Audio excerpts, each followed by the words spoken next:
The goal of 5-year plans. The growth story.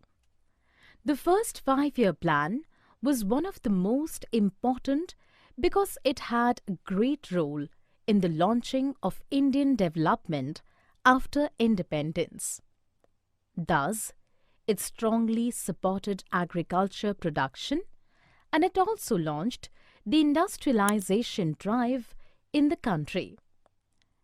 It built a particular system of mixed economy, with a great role for the public sector, with an emerging welfare state as well as a growing private sector. The economic growth has received the strongest priority in all of the plans.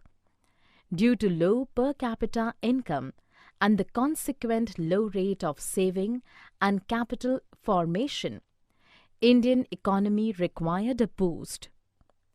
This objective seems to be totally justified, particularly in the context of economic stagnation during the 2 centuries of British rule.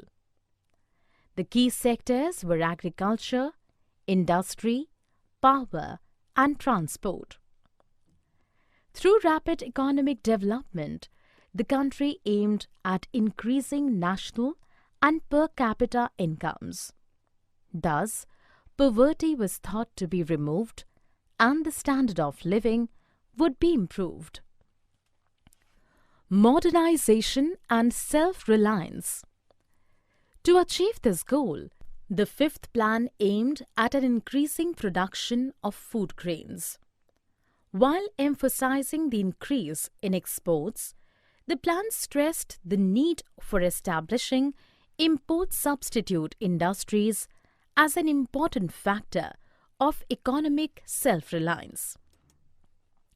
Equal distribution of resources. In India's socio-political setup, vast inequalities was already existed. Indian plans thus aimed at reducing such inequalities so that the benefits of economic development spread to the poor. The objective of removal of poverty got its clear-cut enunciation only in that plan for the first time. For more such videos on all subjects, practice questions and a lot more, download iPrep and learn unlimited.